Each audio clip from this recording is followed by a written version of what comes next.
your background and what you're generally interested in. I would love to hear a little bit about yourself and your background. Certainly. I'm Dr. Hadley Reed. I'm uh, originally specialty trained in pediatrics, but shortly after going into the Air Force, became interested in aerospace medicine and completed a residency specialty training in aerospace medicine and have essentially been about 1989 until today. So that amounts to quite a few years. My primary experience base has been in aviation medicine in support of U.S. Air Force operations. I have always had a personal fascination with uh, uh, humans in space and have found opportunity to expand my own knowledge base in personal study, reading various texts and things in a variety of venues, looking at human performance enhancement and sustainment in the space environment. That's why I'm quick to say I am not a subject matter expert in space medicine. I know a whole bunch of folks who are, but I have devoted certainly the last 10 years and even more intensely in the last year and a half to the study of space medicine, study of broader than medicine, human performance enhancement and sustainment in space. So it is from that, if position of experience, if you will, that people should uh,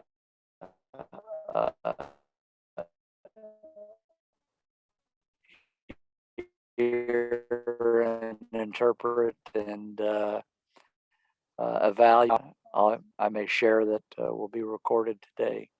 How's that for an introduction? That's pretty great. I was just listening very curiously. Now I would like to get into a little bit about our correspondence we have been having. You shared Sure. your thoughts about armed space medicine, space present and space medicine theme. Basically, humans in space. That's most likely going to be armed presence, or the army is going to go there first, or NASA is going to send uh, U.S. Army or U.S. soldiers into space, aerospace forces. That's why it's there. But The my phrase point. the phrase that is often used is a military man presence in space. Exactly, that's what I was hinting towards. But the point is, or the argument goes that no matter where humans are, they're gonna get sick, and they're gonna be medical emergencies. Uh, Quite. so I would love to hear a little bit about your thoughts that you shared. I haven't read through all of it, but I will at some point. But just for the video, if you can talk a little bit or give me introduction yourself, that would be Sure. great. The When we consider the issue of uh, uh, men in space, people in space, to avoid gender issues, um, it uh, if you will, there are two parallel tracks to consider. One is that of the civilian exploration and exploitation of space, the kinds of uh, challenges those individuals will face are certainly going to be the result of prolonged exposure to the abnormal environment of space, specifically weightlessness and or reduced gravity, issues of obviously the vacuum of space, radiation, which may ultimately, I think, is now considered really the primary significant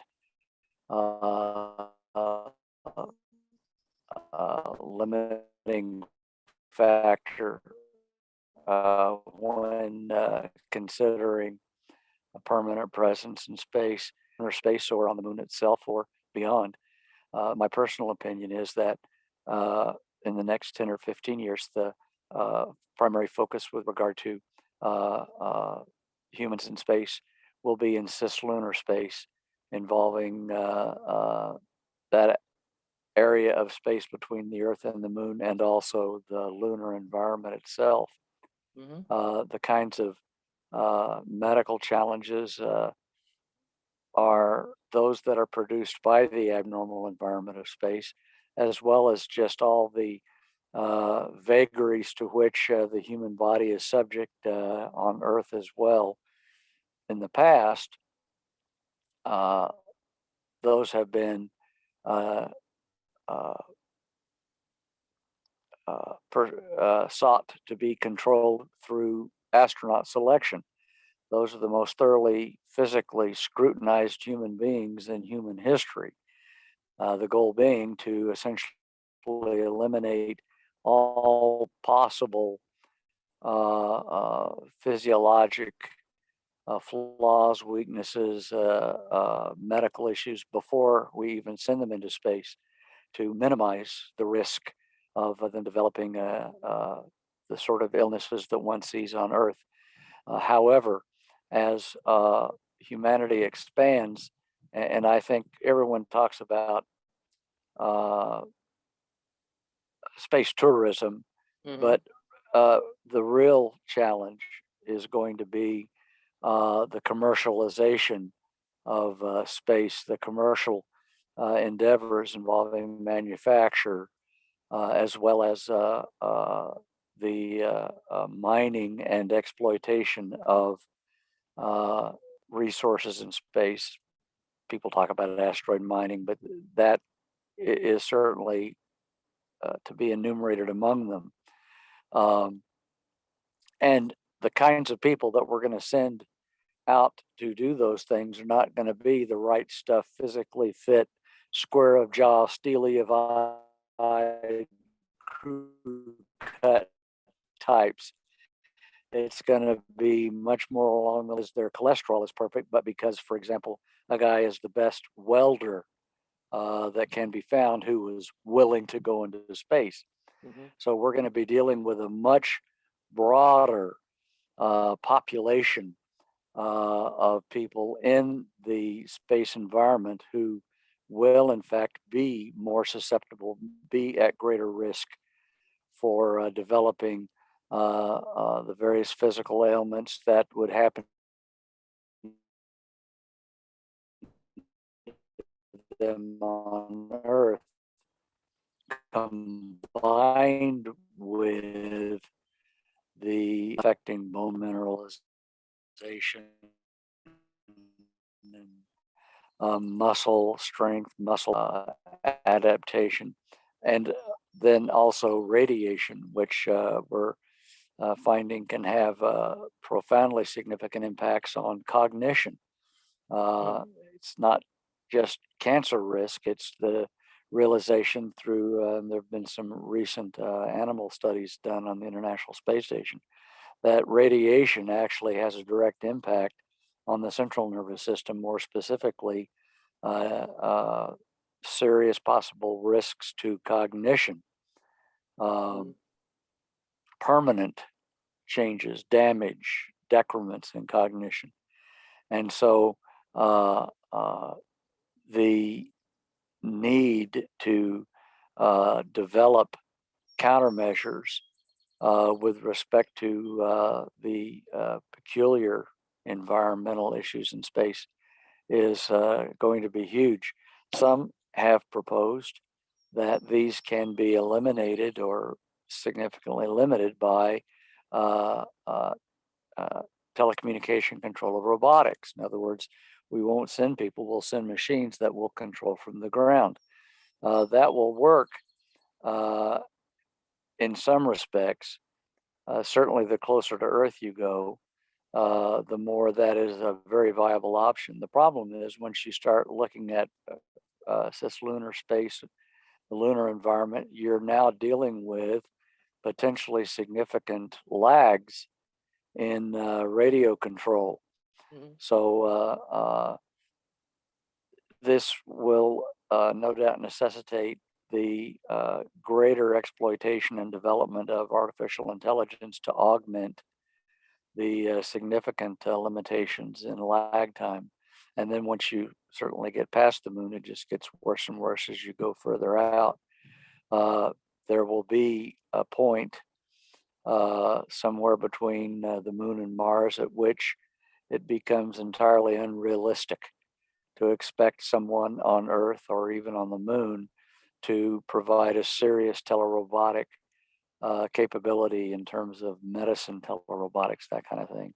Mhm. The people that are out there are literally going to be on their own. They will have to be prepared to provide their own medical care. Now, in terms of the threat, NASA has amassed a most marvelous and magnificent body of literature with respect to issues of medical care, protocols for dealing with a wide variety of medical emergencies. Uh, my admiration for those guys is essentially boundless, and they have used that careful consideration of risk to guide their decision making with respect to the kinds of medical care capabilities they have, say, on the International Space Station. Mhm. Similar uh, uh, cognitive processes, I guess you'd call it, will guide uh, uh, decisions with respect to medical care capability, even the further out they go, certainly on the lunar surface.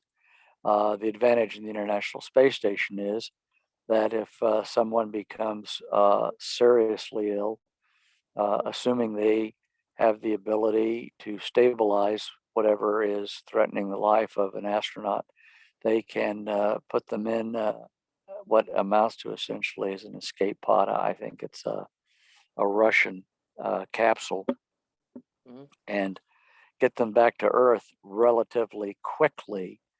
And from there to all the advanced tertiary medical care you could hope to imagine.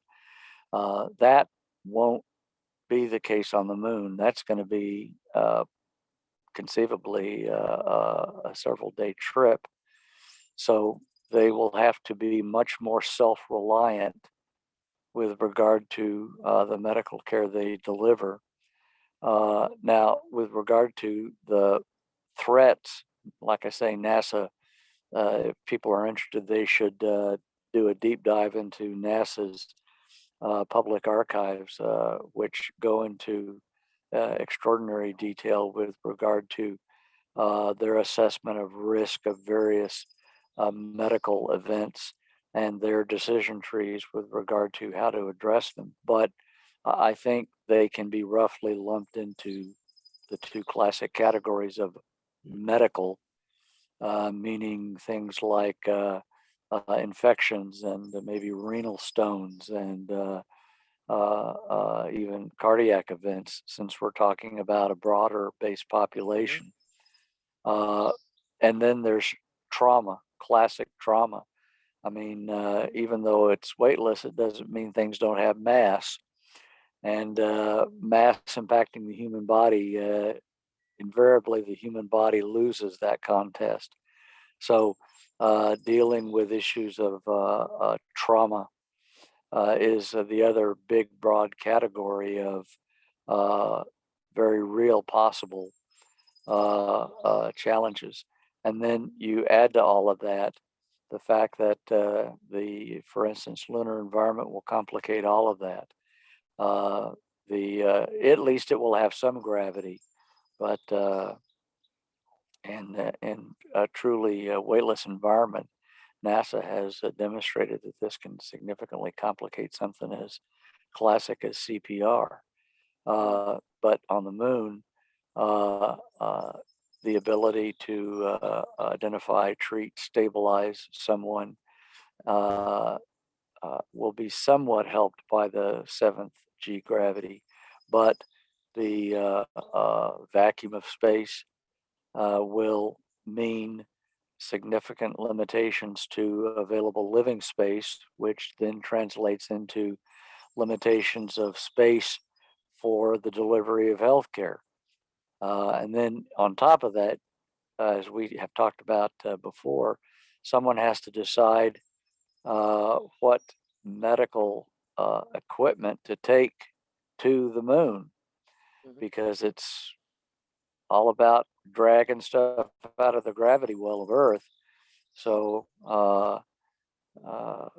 it becomes a very serious mathematic calculus, if you will, with regard to what are you willing to take and what are you not willing to take, and what risks, therefore, have you agreed to accept with regard to an inability to treat something, or a severely limited, not inability, but a severely limited ability to treat trauma and other things.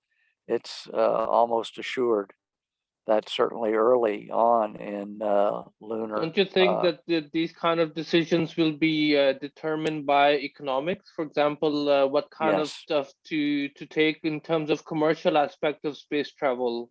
I'm not yes, talking about the sovereign states sending their own manned missions, for example, NASA or ESA or Chinese Space Agency or Russian Space Agency. Those are determined by usually taken. Those decisions are taken on political level, I believe. But well, commercial people sector would be very different, don't you think? people talk about the ethical aspects of this, but ultimately it will be driven by money. Yeah. Whether you're a corporation or a nation state, uh, the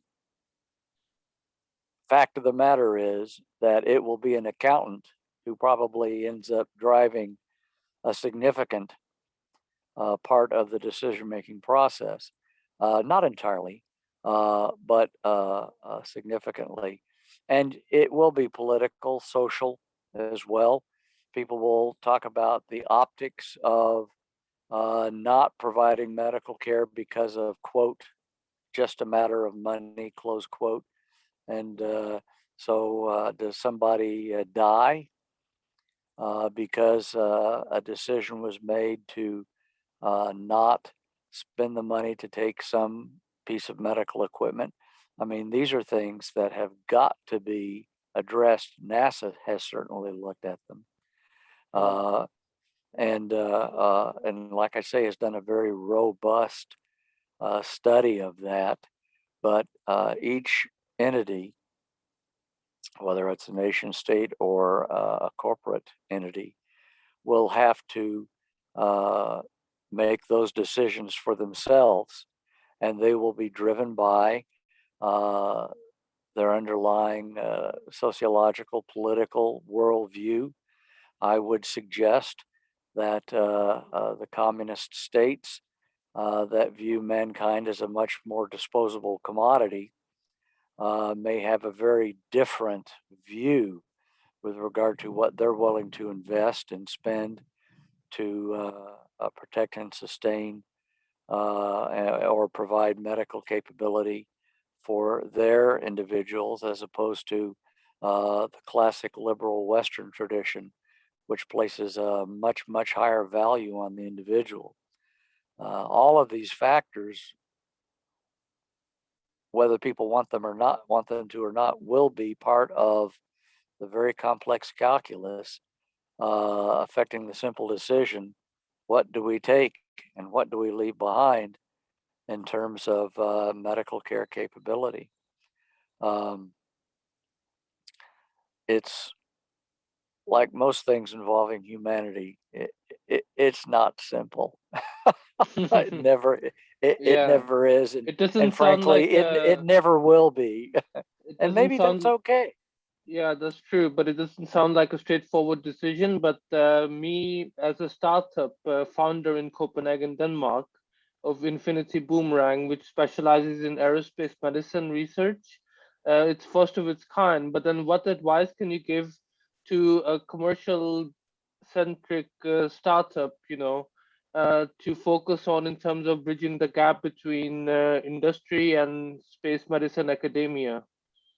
Well, it like, I mean, I'm not an expert in business or economics. Yeah. I've found that I've had to make a somewhat extensive study of it, just Mm-hmm. as sort of part of my broader personal education concerning space, people in space, and all the rest, even the military in space. But uh, ultimately, you have to find a gap and then try to develop your business model that will speak to that gap. That will, of course, involve also convincing capital holders to invest in your, to first believe that that gap is real Mm-hmm. and that it's significant, and then secondly, that your solution to it is viable and displays evidence of speaking to the gap. Um, the uh, juxtaposition or the crossroads between uh, engineering and aerospace medicine is certainly one, like I say, that's been looked at uh, uh, extensively at NASA, but I think certainly other agencies as well. Although, as we've talked about before, when I've looked Yeah, at the yeah. websites of the various commercial entities, they spend a great deal of time talking about their hardware, Mm-hmm. which makes sense. They're mostly run by engineers, so stuff with flashing lights and that makes beeping noises appeals to them. Plus, frankly, that's just easier. It's simpler. It tends to be binary, and you've got laws of physics that you can rely on. Whereas humanity, as we've talked about, is a bell-shaped curve. And the thing that aircrew always used to hate when they would come to me and say, "We have this problem. How do you propose to fix it?" The first part of the answer always is, "Well, that depends." They hate that kind of stuff. But humanity is not binary. For instance, we've talked about there is a bell-shaped curve with regard to natural resistance to the sum of the negative effects of radiation. This is certainly, as again, as we talked earlier, has led some very brilliant people to consider and explore the issue of genetic modification of individuals in space to enhance and develop such a genetic adaptive ability to resist radiation, for example. Um, That's where I and believe ethics come into play. Medical oh ethics boy, is really really important topic that I'm going to that's be focusing on in Denmark as well, to that's an develop ethical the minefield. framework. Exactly, develop the sort of framework, work with the regulatory authorities, as well as check for the resources available and the willingness of the governmental agencies to work with to work with private sector in public-private partnership to address these issues going forward. Because that leads me to my next question. What do you think is the limiting factor today? If it's not the technology, is it the human factors that's inhibiting the ability of us going to Mars as a manned mission to Mars, for example, or permanent lunar base? Be honest with you, yeah, I think. Well, as I said before, I stuck my neck out, and I do believe this, that there exists right now all of the technological capability to get to Mars and back. I mean, we put a rover there. We've done pretty darn good job getting Mhm. hardware there. I think, if there is someone with sufficient capital and motivation and and vision. Well, Elon Musk is saying that he believes he can get a fair number of people to Mars a lot sooner than a lot of other people think. So I'm inclined to believe him Hmm. uh, because I think he understands that it's not we have to discover new technology. We have to take the extant technology and figure out how to pull it all together, but it already exists. Now, there's tons of research going into how to make that technology better, faster, quicker, and all the rest. Nuclear propulsion, for instance, Hmm. to speed up dramatically the transit between uh, celestial bodies. Uh, so, I mean, there's always going to be room for more technological advancement and development. But I personally think with the stuff that we have on the shelf right now, if someone were willing to, they could put something together and get people to Mars. The problem is uh, the people, Yeah. keeping them alive, protecting them. As we talked about, aerospace medicine is ultimately about human performance enhancement and sustainment. Mhm. It's about the soft, squishy bags of water that are a bell-shaped curve in everything that happens to them. That's going to be the real problem, and for which I don't think we have adequate solutions yet. Uh, so now, sure, maybe I'm biased because I've spent, uh, about 3/4 of my life focused on the wetware inside the hardware, as Mhm. one fellow put it. And I, you know, freely own that. Sure, that's a bias of mine, but I would submit that I have spent a great deal of time and study looking at the engineering aspects as well. And I don't see near the challenges there that I know exist for the human in space. My original undergraduate degree was in chemistry. Mhm. We used to sneer about being part of the hard sciences as opposed to those wimpy biology guys Yeah, I that can were, relate to that because I'm actually a chemical engineer. That's my bachelor's degree. yeah, it was a source of a lot of levity and fun in the undergraduate university environment, talking about, we're going to go kick sand in the face of the biology guys because, we're rough, tough, Yeah. hard scientist types. Of course, the guys in physics looked down on us in chemistry. So, there was a hierarchy involved, I suppose.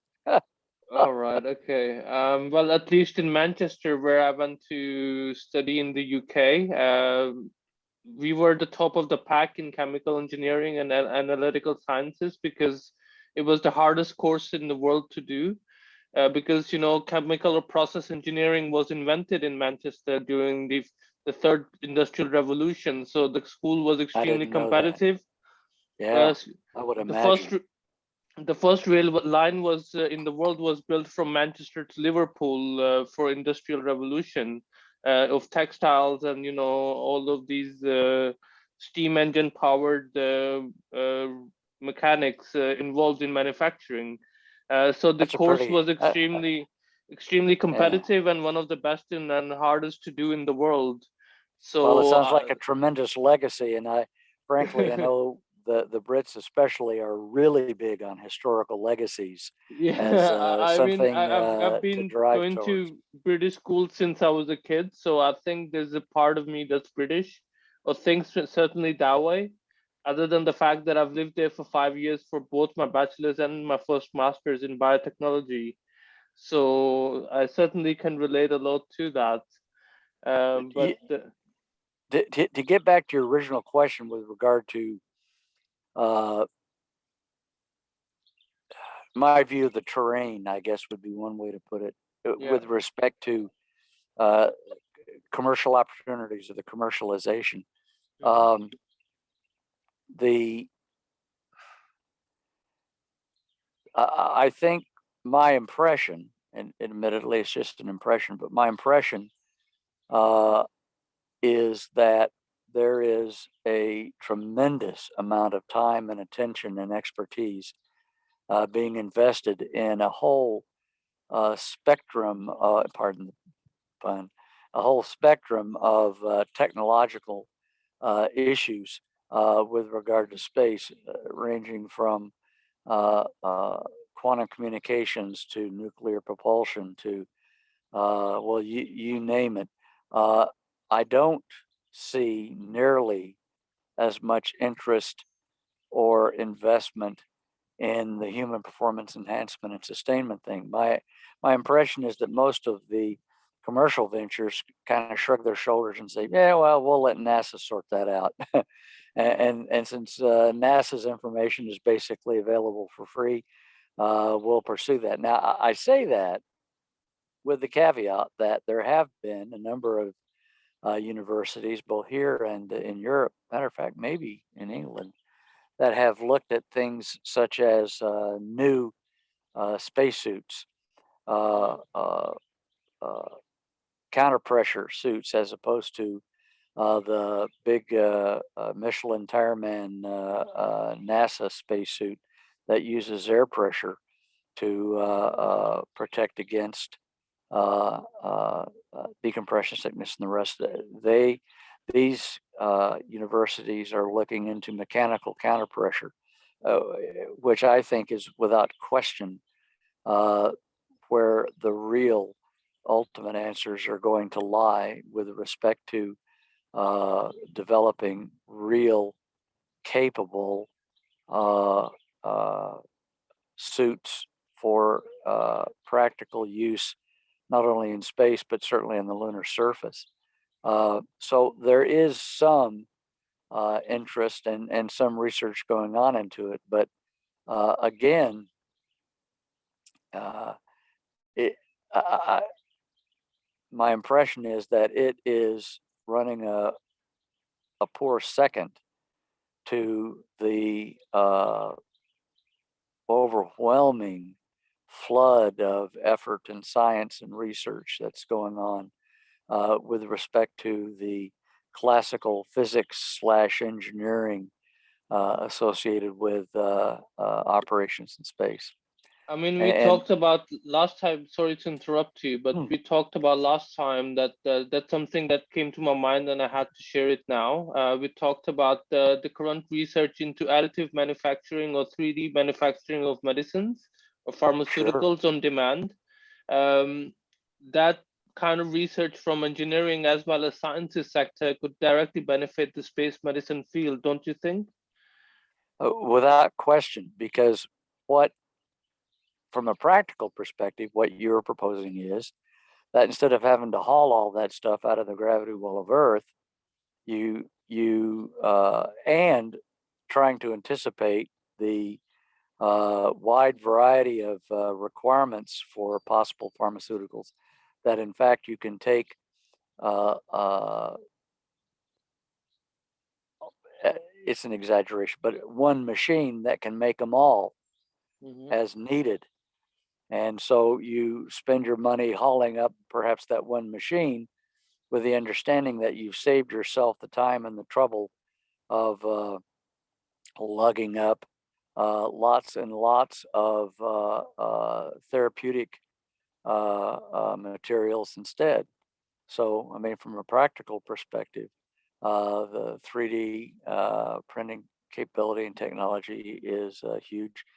The research that I've seen looking at 3D printing of tissue, human tissue, could be hugely beneficial in terms of possible uh, provision of medical care in space or on the moon.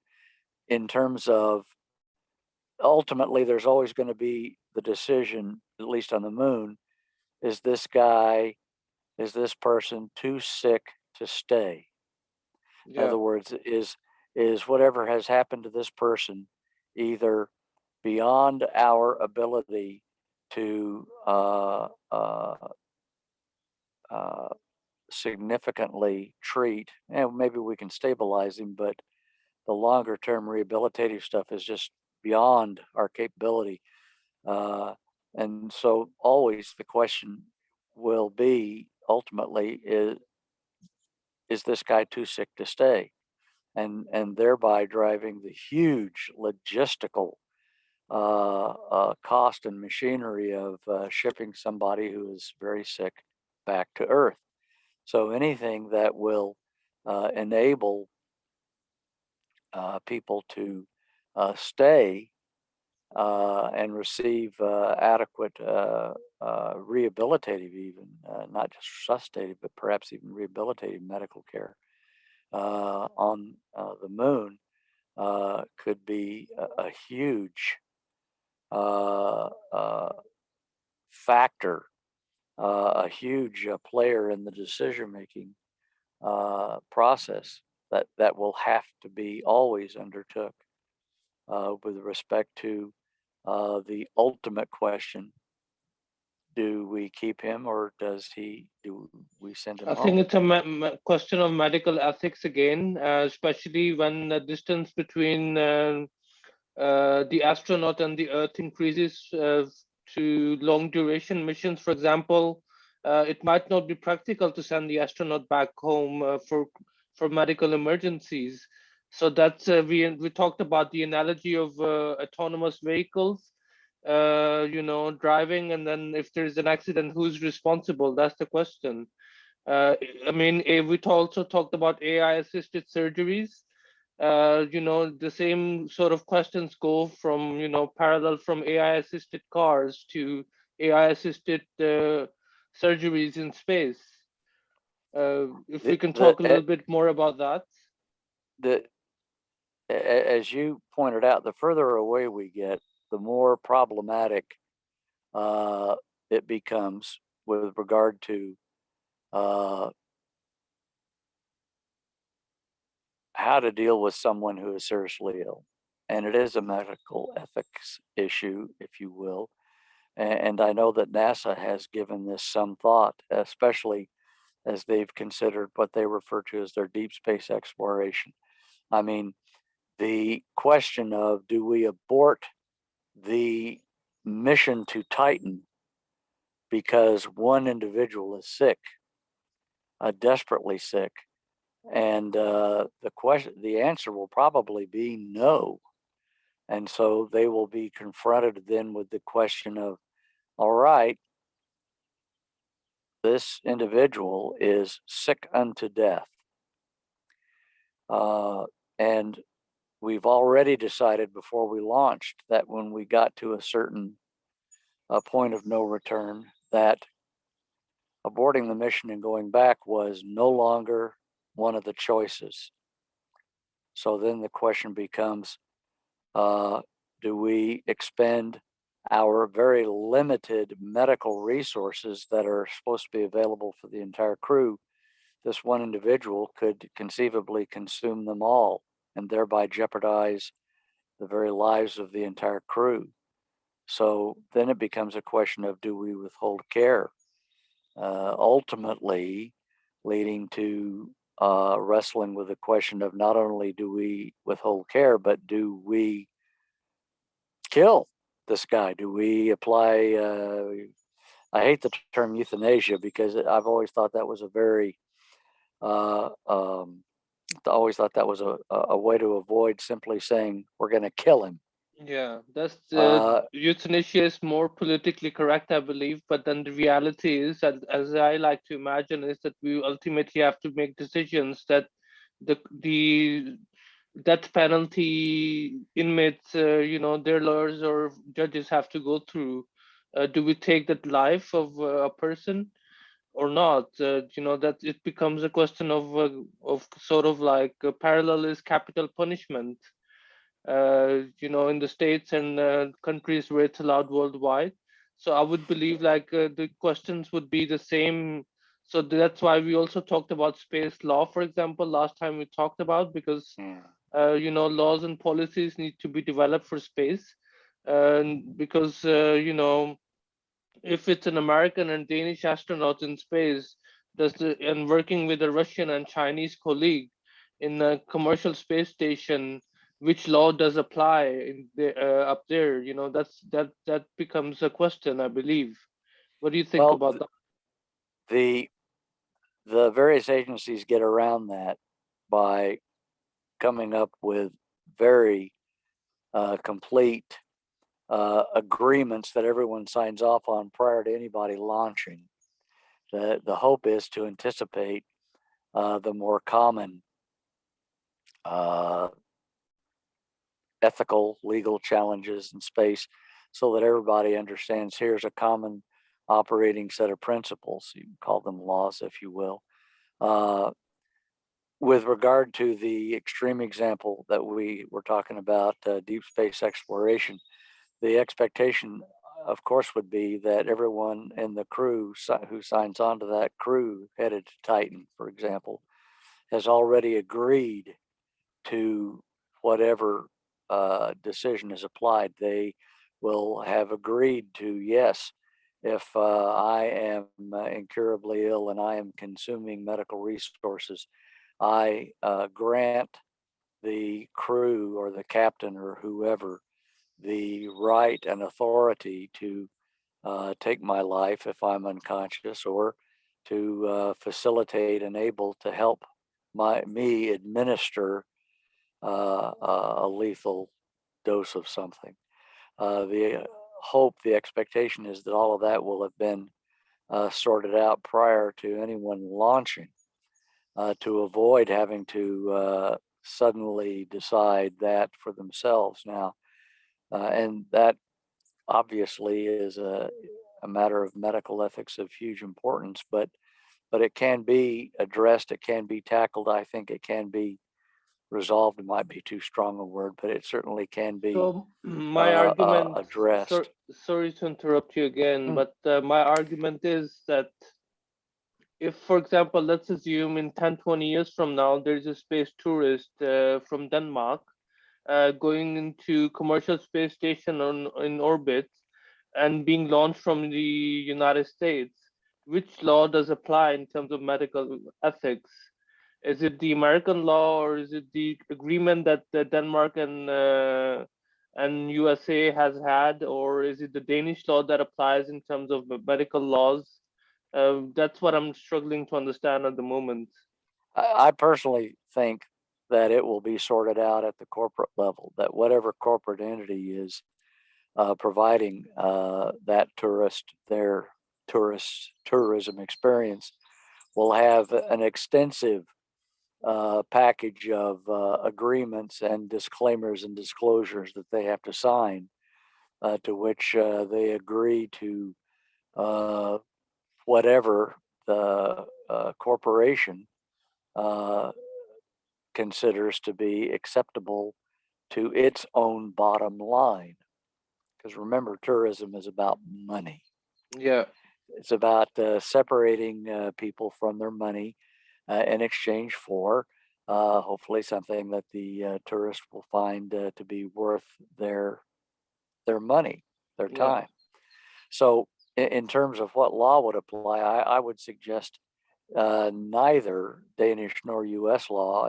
It will be the corporate agreement that the tourist signs, which will no doubt be shaped by the ethics, the medical ethics, the expectations from, say, both countries, or perhaps whatever country is the corporate entity is affiliated with. Could be uh, uh, uh, um, some small country that is operating the tourism business.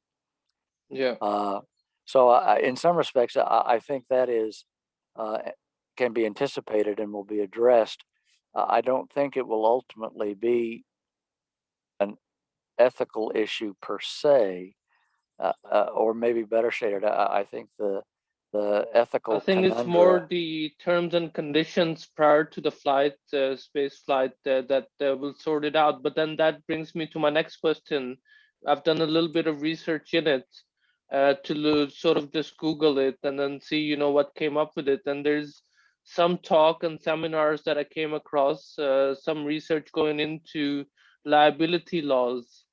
For example, what would a lawsuit look like if you didn't get the right care in space, for example? That's one issue that I've looked into and thought about. What do you have to say about the liability laws from your perspective? I think liability laws are going to keep international lawyers driving Jaguars for the next 200 years. The because one I've actually done study, looked at issues of what is called space law myself, and read various books and articles and talked to online, communicated online with individuals who who are lawyers, who possess real expertise and experience in wrestling with these issues, including liability. I mean, right now there are liability laws in place through the UN with regard to if country A crashes their satellite into country B by accident. There are various means by which the various parties can seek redress. There was actually an example of that. Gosh, I don't know, it's been a number of years, but Russia inadvertently crashed one of their orbiting satellites that I think had radioactive material on it into Canada. Canada quite reasonably took umbrage at this and sought redress, and went through various legal permutations in international law and international courts, and there may have even been some mediation by the UN. And I think Canada wanted like $12 million for the damages, and the Russians agreed to, and I think ended up paying closer to 5 million. And everybody kind of said, okay, and went home. So there is, as the lawyers like to put it, some historical legal precedent for questions of liability with regard to events in space. They involve questions of attribution. In other words, was it genuinely accidental? Gee, nobody, anticipated it was a piece of space debris, nobody's fault. Or was it due to negligence on the part of one party or the other? And as the liability lawyers will tell you, all of this is rich and fertile terrain that will have to be explored. They spent a great deal of time talking about it in the various articles and journal articles and periodicals and books that I've read. But as yet, with a few exceptions, the Russian example, it remains essentially untested. And the lawyers hate that. They not unreasonably prefer to have a nice big cushion of precedent upon which they can base their arguments for or against a certain event. The problem is space does not offer a lot of that yet. Certainly in the area of space tourism, I think there have been maybe two actual space tourists in all of human history. Yeah. One was a multi-millionaire who paid the Russians to put him in their Mir space station or some such thing. No doubt he signed a whole boatload of hold harmless pieces of paper. And he obviously felt that the risk was well worth his money. I think he ended up paying the Russians something like $10 million, which for some of these guys, I guess, is pocket change. Yeah. So the bottom line, though, is that with all of the discussion and cogitation and debate and all the rest, most of this as yet remains untested in a court of law. And we can attempt to generate laws. The experts in space law have made tremendous recommendations and attempts to codify uh, various norms of behavior and even definitions of liability uh, with varying degrees of success. And I would have to say, with widely varying degrees of agreement by various nation states and the corporations that are, at least for now, under the umbrella of a particular nation state. But with all of that noise and smoke and angst and rending of garments and gnashing of teeth, the bottom line is it still hadn't been tested very thoroughly. And so a great deal of that is yet to be determined. And they can pass all the laws they want, but I think history shows that you can pass all the laws you want, but they're only going to be as good as those people willing to agree to and abide by them. And since we're talking international law, that frankly leaves it wide open for one country to say, "Nah, I don't think so. Yeah, exactly. That's a nice law you got, but no." And then what are you going to do? You're going to invade me?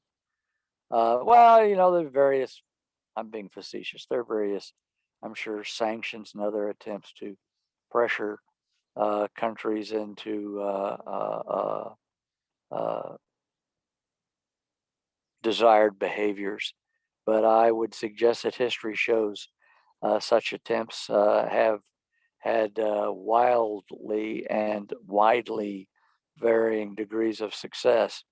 So I I congratulate the lawyers on their desire to attempt to anticipate and impose order.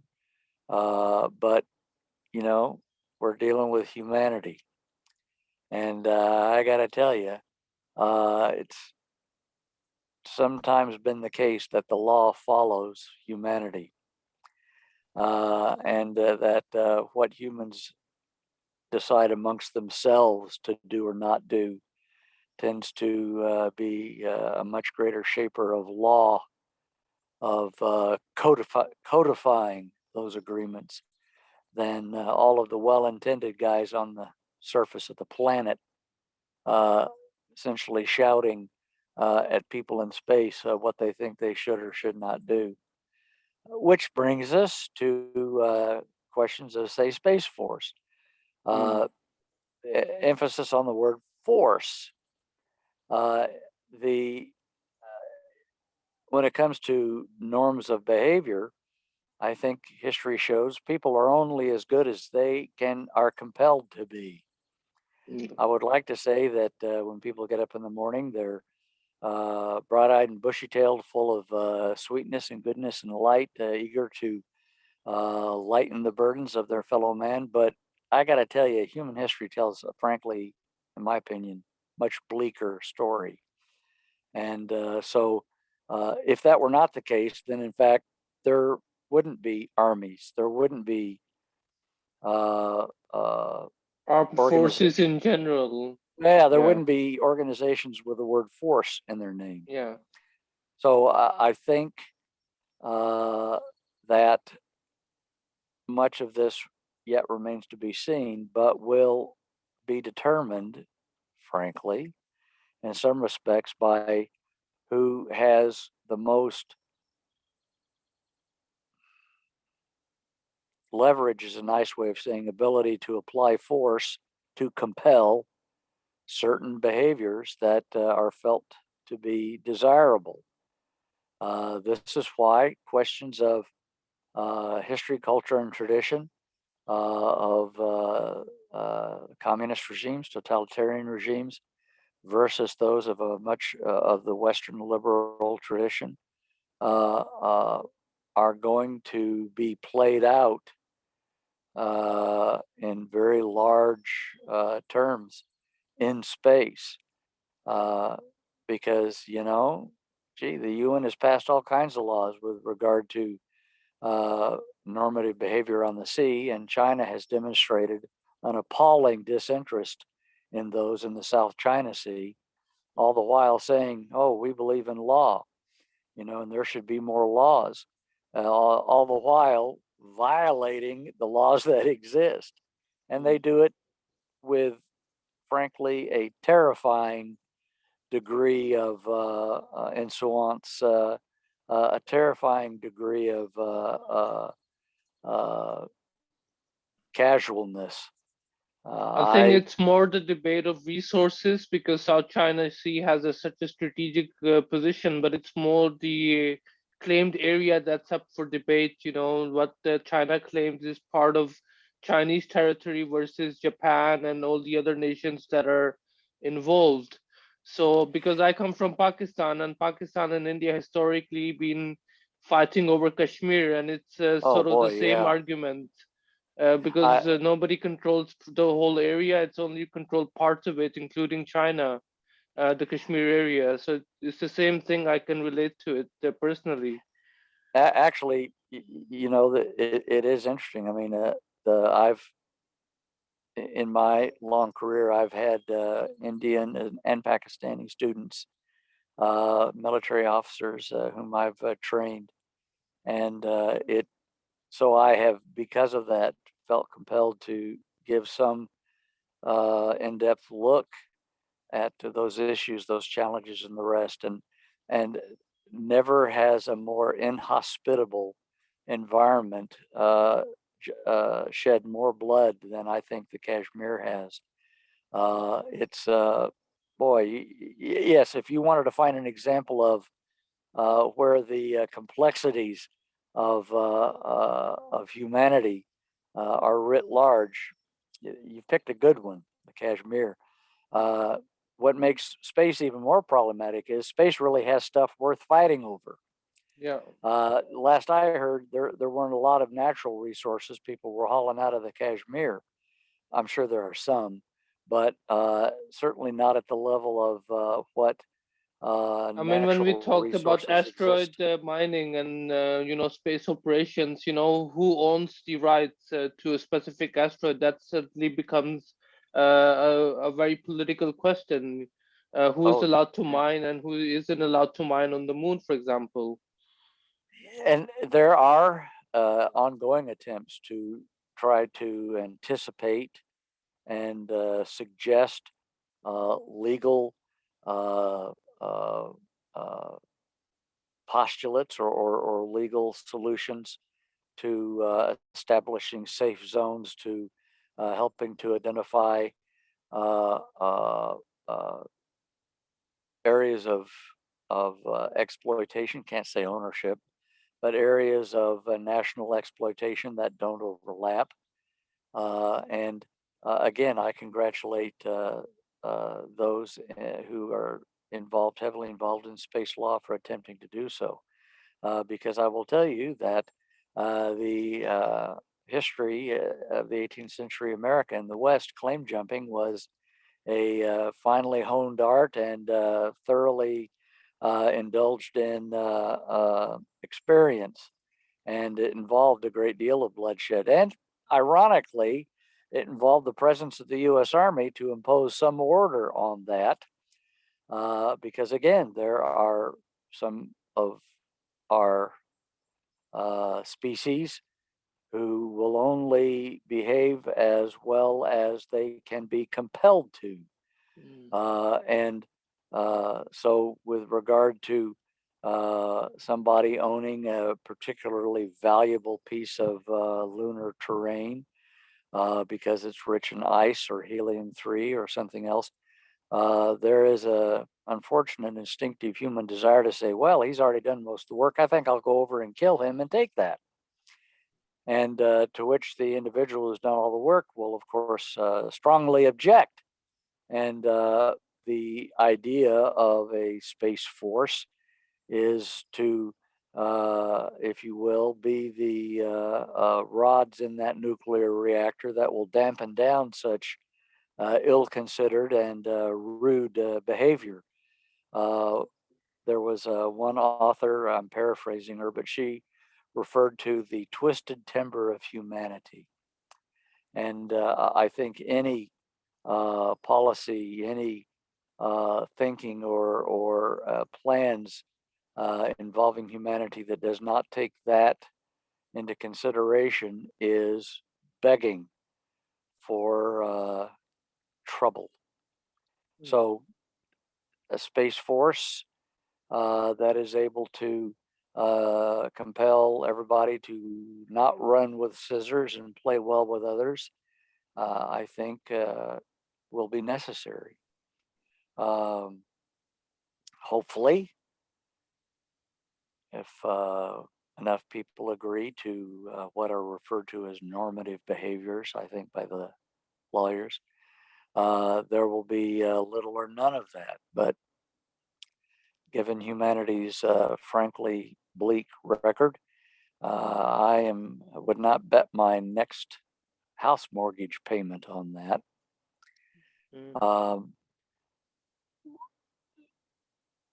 How did we get here? The how the question of technology and aerospace medicine figures into this. Again, I view it as the ability to support and sustain the efforts of a military man presence in space, because the kinds of challenges and health threats they face will be the same as people that simply want to go about their business peacefully mining and exploiting the riches of the moon and other celestial bodies, plus dealing with very real issues associated with armed conflict in space. And so it will be whoever is a space surgeon in U.S. Space Force, whether it's 5, 10, 15, 20, 30 years from now, will certainly find themselves very heavily occupied. Yeah. Actually, my next question is that, other than the International Space Station or low Earth orbit, the permanent presence of mankind, do you think the first lunar colony or Martian colony would be military presence or civilian presence going into the near future, at least? Who do you think will beat the other sector by Well, being permanently present? the Outer Space Treaty specifically forbids a truly military presence. That you cannot, according to the Outer Space Treaty, which pretty much all the important countries have agreed to, Russia, China, us, states, you cannot put a military base, meaning a physical place that has strictly military purposes. You can't do that on the moon. And assuming that our hegemonic, totalitarian, authoritarian pals in Russia and the PRC continue to abide by that. The only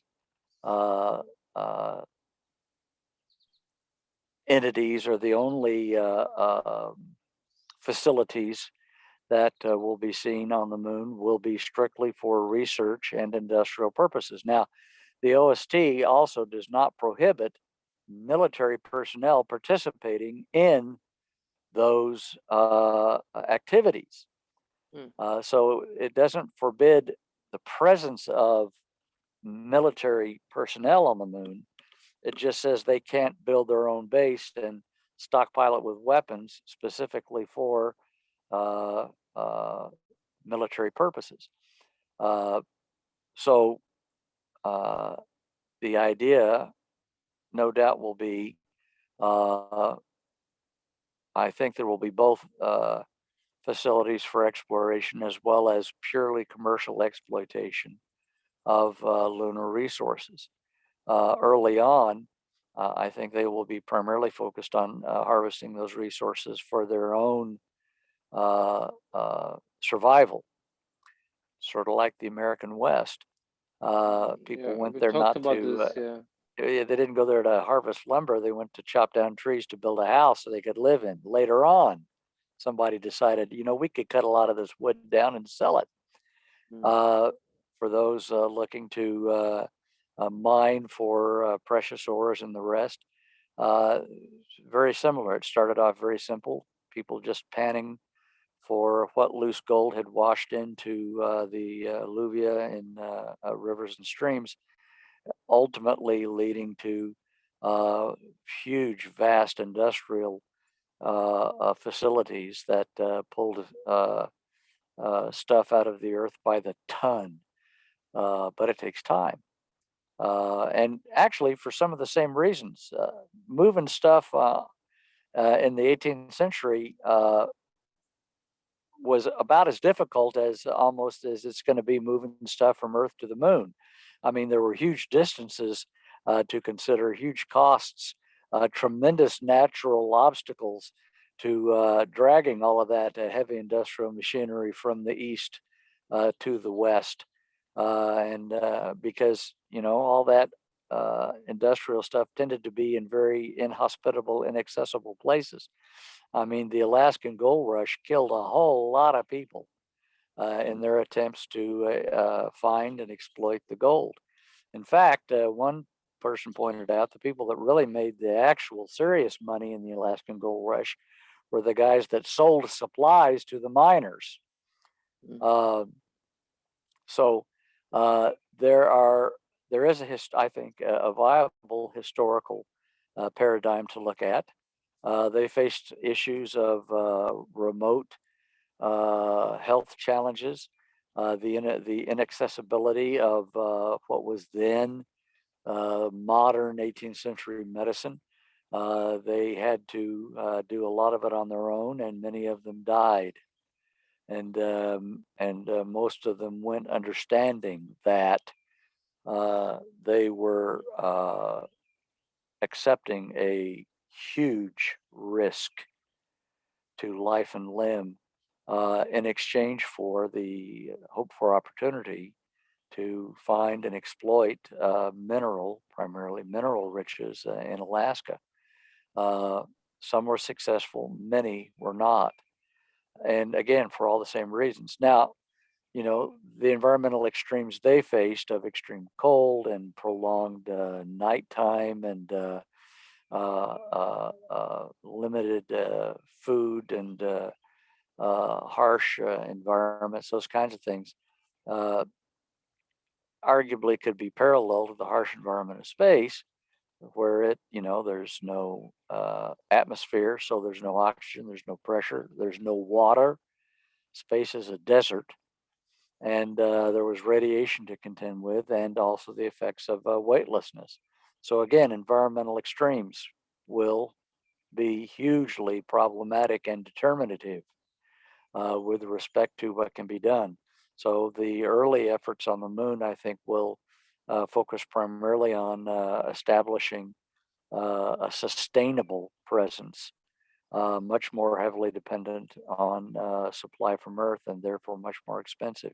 Ultimately, though, the goal will be to become increasingly more self-sufficient, and in doing so, uh, hopefully change their spreadsheet from red to black when it comes to the utilization and exploitation of the raw materials that are found on the moon. I've researched the concept of in situ utilization of resources, and there's currently a lot of research globally on global level going on into concepts to sustain the future colonies of Mars and permanent lunar bases, for example, as well as commercial space stations.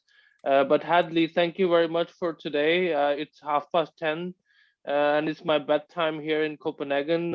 Even though I would love to talk to you more, but we can have another session at some point soon. It was a pleasure talking to you. Sure. Anytime I can, contribute to the ferment of space exploration, exploitation, of turning us into a no kidding spacefaring species, you Yeah, know, I'm always glad to walk up to the ocean and spit into it and feel like I've contributed something. All right. That's a very interesting way of putting it. But then, like I've said, that I've identified a gap in the market in the Medicon Valley area in Denmark. We have a strong life sciences cluster, but not a single company specializing in aerospace medicine, at least privately. So that's the gap we're trying to bridge, and then we're taking our baby steps. There is some initial traction with the project in terms of interest generated, so I would like to, gather as much as information and share as much as I can to the audience here.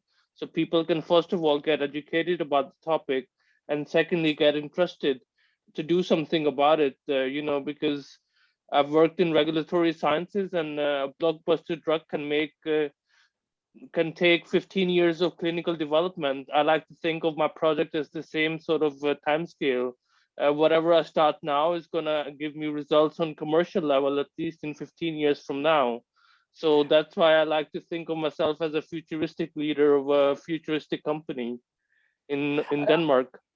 I would say to any venture capitalist who happens to stumble across this that when it comes to space medicine, there's gold and then there are hills.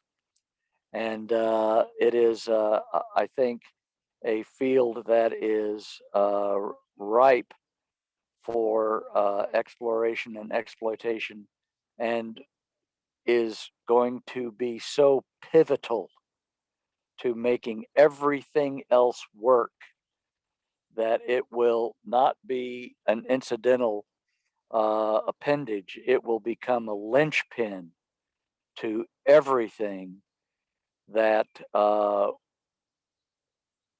will involve the successful commercial exploitation of space. So I would invite anybody with the vision and the money to back that vision to seriously consider and study and examine the very things that you, my friend, are looking at and that we've talked about today. I'll let you go. Get Thank you very get much, some Hadley. get some sleep.